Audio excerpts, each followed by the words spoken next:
Hey, so welcome back to guys our YouTube channel Study with Fun SP. आज का अपना topic है किसी भी अपरिमेय संख्या को पी वाई क्यू के रूप में व्यक्त करना, जो हमारे क्लास 9 से चैप्टर 1 से है कि किसी भी अपरिमेय संख्या को पी वाई क्यू के रूप में व्यक्त करना। जैसे कि आपने देखा होगा, एक एग्जांपल से देख लेते हैं। आपने देखा होगा कि हमारे पास लिखा है 0.9 पर बार, ये लिखा हुआ है और बोला गया है इसको पी वाई क्यू के रूप में व्यक्त करो, परिमेय संख्या के रूप में व्यक्त करो। तो इस नंबर का मतलब, ये बार का मतलब होता है कि जो 9 है वो क्या हो रहा है, बार बार रिपीट हो रहा है, बार बार रिपीट हो रहा है। तो हमें इसको कैसे व्यक्त कर सकते हैं, तो देखते हैं कि हम इसे कैसे व्यक्त कर सकते हैं। तो सबसे पहले इसमें हम क्या करेंगे, माना x इक्वल टू 0.999 लिख सकते हैं, क्योंकि इस बार का मतलब क्या है, यही है। इसको हमने मान लिया है हमारा समीकरण 1 है, माना ये समीकरण 1 है। अगली लाइन में हमें क्या लिखना है, समीकरण 1 को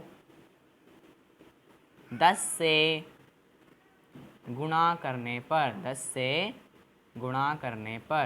समीकरण 1 को 10 से गुणा करने पर, अगर हम समीकरण 1 को 10 से गुणा करेंगे तो क्या हो जाएगा, इसको जब 10 से गुणा करोगे तो क्या हो जाएगा, 10x, क्या हो जाएगा, 10x हो जाएगा ये।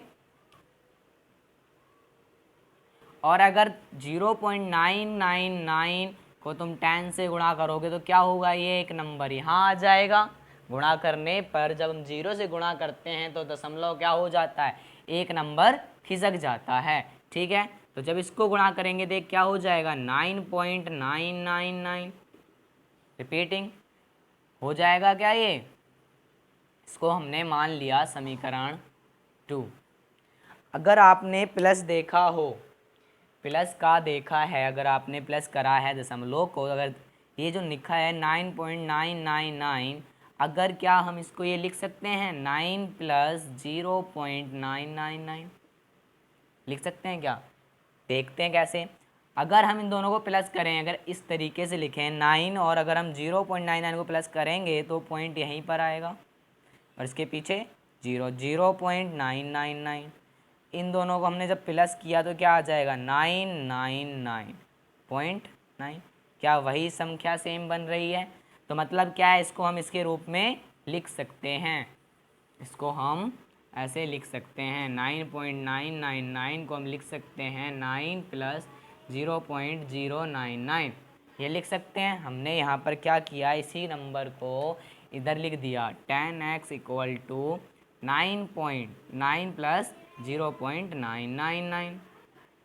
ये देखो, ये नंबर आपको क्या ऊपर वाली समीकरण में दिख रहा है, जो कि हमने माना था।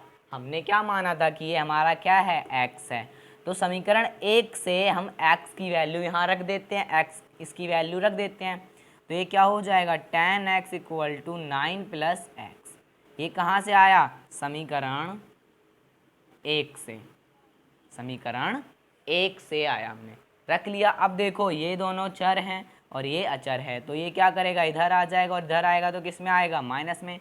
तो 10x minus x equal to 9, तो 9x equal to 9, x equal to 9/9, तो x इक्वल टू क्या आ गया, 1/1, जो कि हमारा क्या होगा, परिमेय संख्या हो गया। मतलब कि क्या हुआ, हम लिख सकते हैं 0.9 के बार को पी वाई क्यू के रूप में, जहाँ पर हमारा की पी वाई क्यू क्या है, 1। ठीक है, तो परिमेय संख्या के रूप में हम इसे इस तरीके से लिख सकते हैं। एक और हम क्वेश्चंस देख लेते हैं इसी के अंदर, इसी में हम एक और क्वेश्चन देख लेते हैं। जैसे कि हमें दे रखा है, यहाँ हमें दे दिया 1.46 और दोनों के ऊपर बार, और बोला गया इसको पी वाई क्यू के रूप में, मतलब कि परिमेय संख्या के रूप में व्यक्त करिए। तो देखो, जैसे हमने इस वाले क्वेश्चन में किया था, सेम स्टेप्स उस वाले क्वेश्चन में भी हम उपयोग करेंगे, यूज़ करेंगे। तो क्या हमने किया था पहले, हमने क्या किया था पहले, हमने सबसे पहले माना x को हमने लेट किया था, x को हमने मान लिया 1 4 6 4 6 4 6, क्योंकि 4 6 के ऊपर बार है और 4 6 ही हमारा क्या होगा, रिपीट होगा। तो ये हमने क्या मान ली, समीकरण 1 मान ली। अब हमने क्या किया था, समीकरण 1 को 10 से गुणा किया था, 10 से गुणा करने पर, तो जब इसको हम 10 से गुणा करेंगे तो x इक्वल टू क्या हो जाएगा, ये tan x इक्वल टू क्या हो जाएगा 14.64646, इक्वेशन 2। अभी बताया था कि जब हम पॉइंट से मल्टीप्लाई करेंगे, अगर किसी नंबर को जीरो वाले नंबर से मल्टीप्लाई करेंगे तो जो हमारा दशमलव है वो एक कदम आगे खिसक जाता है, तो हमने वही लिख दिया। हमें याद रखना है कि जो हमारी लास्ट की ये वैल्यू होती है, ये हमें वैल्यू क्या बनानी है, सेम बनानी है, कि क्वेश्चन की तरह हमारी वैल्यू बन जाए।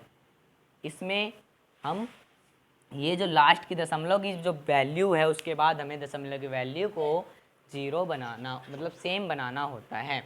तो ये देखिए क्या अभी ये सेम आई है, मेरे हिसाब से नहीं आई, तो हम क्या लिखेंगे, समीकरण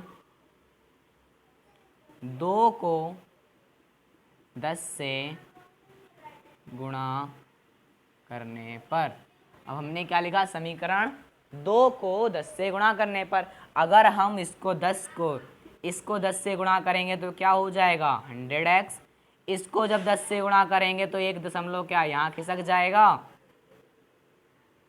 ठीक है, तो ये हो जाएगा 146.4646 हो जाएगा, यही हो जाएगा। और ये रिपीट हो रहा है, ये क्या हो गई मेरी समीकरण 3, ये हमारी समीकरण 3 हो गई।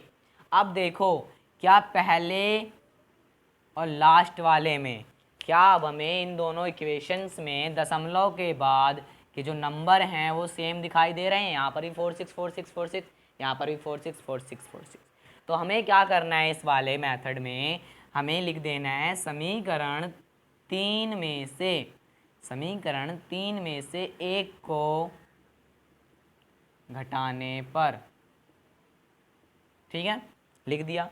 तो समीकरण जो हमारे LHS हैं उन LHS को एक साथ माइनस करेंगे तो 100x माइनस क्या हो जाएगा x इक्वल टू जो हमारे RHS हैं, RHS को हम RHS से ही माइनस करेंगे, इसमें कर देते हैं 1.464646, ये रिपीट हो रहे हैं पीछे। तो देखो दशमलव के बाद के नंबर अगर हमारे सेम हैं तो क्या वो आपस में कट सकते हैं, जो ये दशमलव के नंबर हैं ये आपस में कट जाएंगे। तो यहाँ पर क्या आ जाएगा, इसको अगर माइनस करोगे तो 100 में से अगर x जाएगा तो 99x आ जाएगा, इधर क्या आ जाएगा 146 माइनस 1, यही आ जाएगा। तो इसको अगर लिखें तो ये आ जाएगा 99x इक्वल टू 145, और यहाँ से x क्या आ जाएगा 145/99, यही आ जाएगा। अगर हम इसे इस तरीके से लिखें तो हमारा यही आ जाएगा। तो हम जहाँ पर लिख देंगे जो हमारा x था क्या था 1.46 का बार था, उसको हमने किसके रूप में लिखा, p/q के रूप में लिखा, जो आंसर आया 145/99, यही हमारा क्या हो गया, आंसर हो जाएगा।